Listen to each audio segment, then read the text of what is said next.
What's going on, y'all? Welcome back to the Switch Podcast, man. I'm your host, Kevon Humphreys.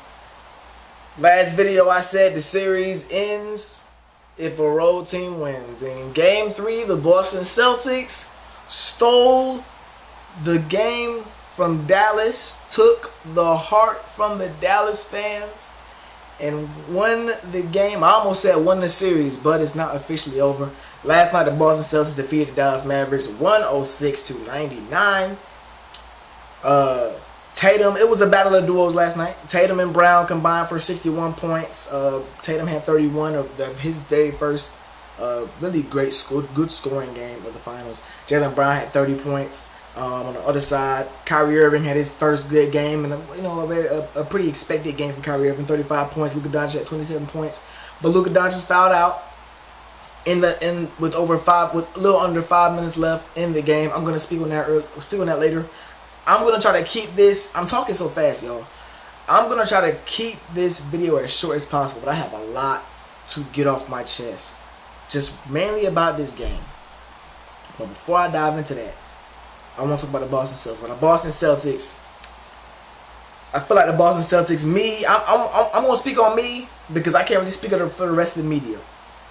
Well, first of all, I was wrong again. I've been wrong on several playoff series during this playoff run. But the Boston Celtics have been head and shoulders the best team all season long. And despite that, me watching ESPN, I was still hoodwinked into believing that this team was going to fold. I said, yeah, they're good, but we see this every single year with them. They're going to fold in the playoffs. They're going to fold. Oh, they're going to go to the finals. They're going to fold in the finals. That's why I picked the Dallas Mavericks. But Joe Mazzulla put in an excellent game plan defensively. We're gonna force a lot of iso ball. I don't think the Mavericks got any of their alley-oops. They led the playoffs in alley-oops by like 40, 50. I want to say 40, 50 alley-oops, maybe even more. They've maybe only gotten no more than 5 off this series in these first 3 games. So defensively, the Celtics are doing a great job of defending the Mavericks. They're not guarding the guys that don't need to be guarded, and they're putting extra attention on guys that do need to be guarded, like Kyrie and Luka Doncic. Offensively, they're doing a great job of hunting matchups. I said it in my preview for the finals. There are a lot of mismatches that the Boston Celtics can find. Kyrie Irving, he's been doing good defensively, but he's not a lockdown defender. Luka Doncic is not a lockdown defender, and they have just a bunch of guys that can score, create for themselves.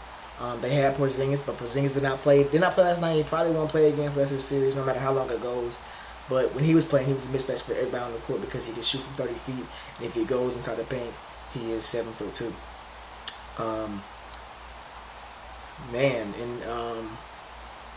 Dang, I lost my train of thought, but yep, they've done it.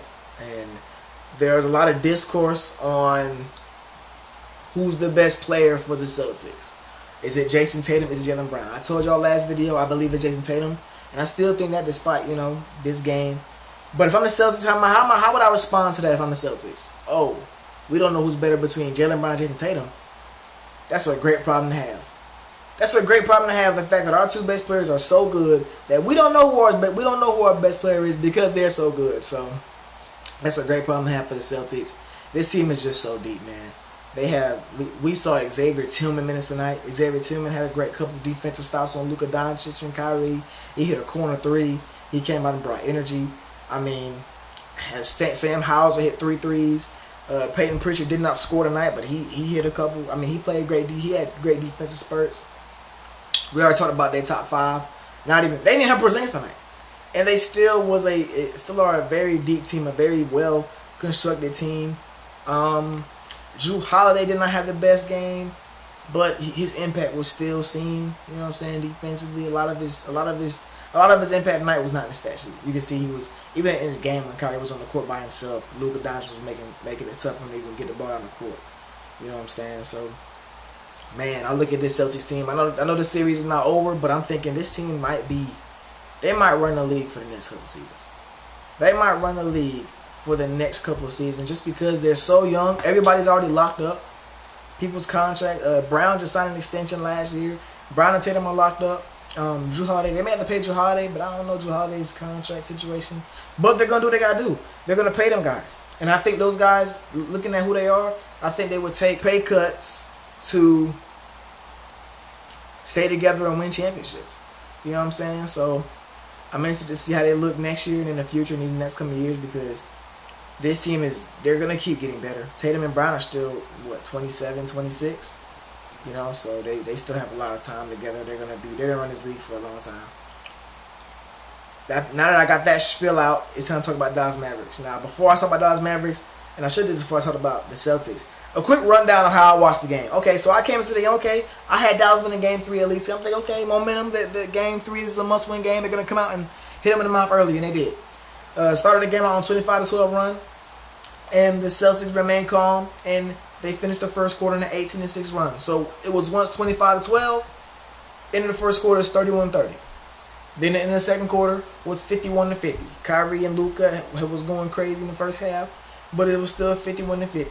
And then third quarter hits. I think I did something during halftime, and before I even came out to what I said, the game's back on. I cut it back on, and the Celtics were on an 8-0 run.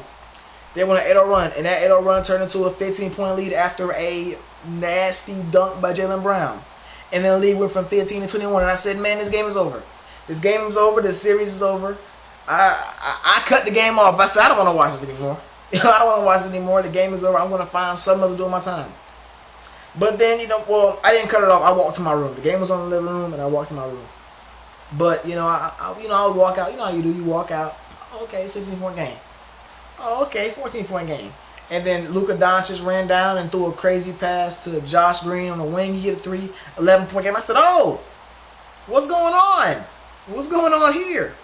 Then they would go down and score again, 9-point game. And then Luka drove to the basket, hit it like a crazy behind the back bounce pass to P.J. Washington in the corner. He made it, 6-point game.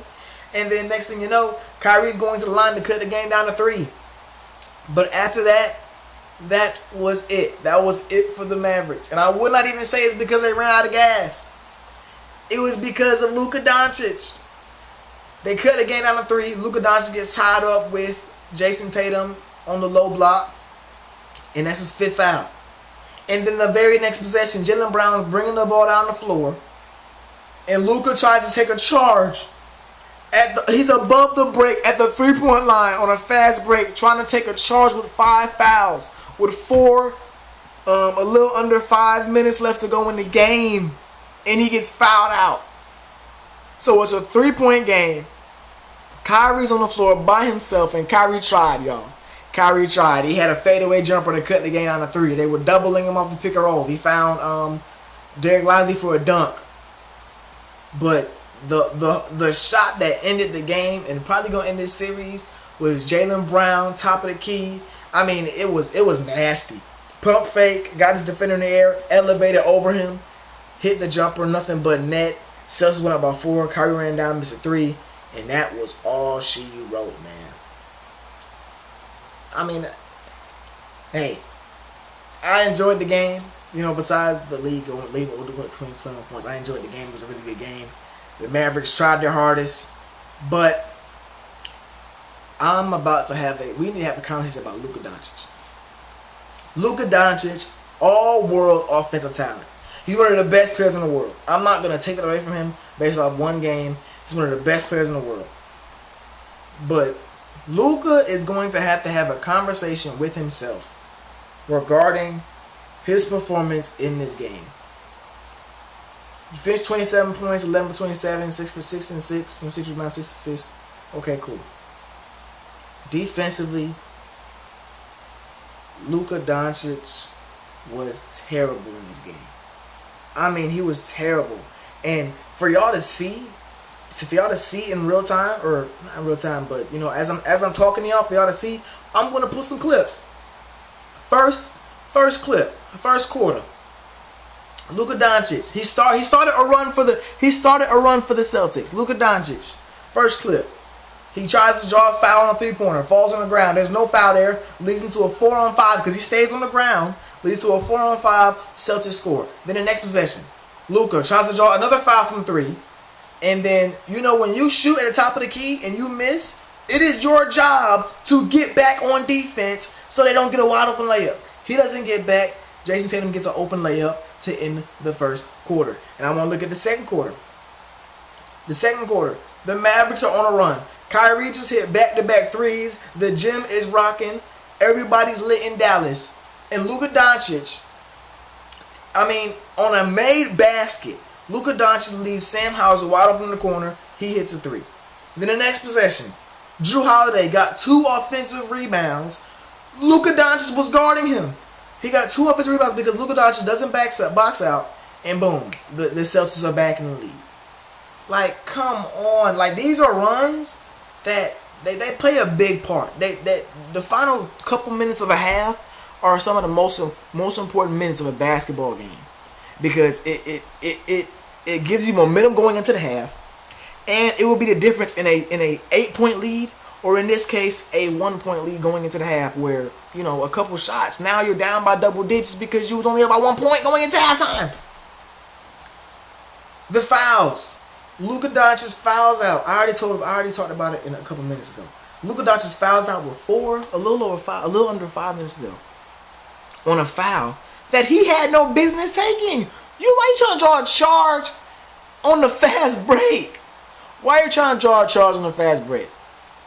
And then looking around like it's a challenge. I feel like the risk reward wasn't high enough. If Jaylen Brown goes and scores, fine. It's a 5-point game with 4 minutes left.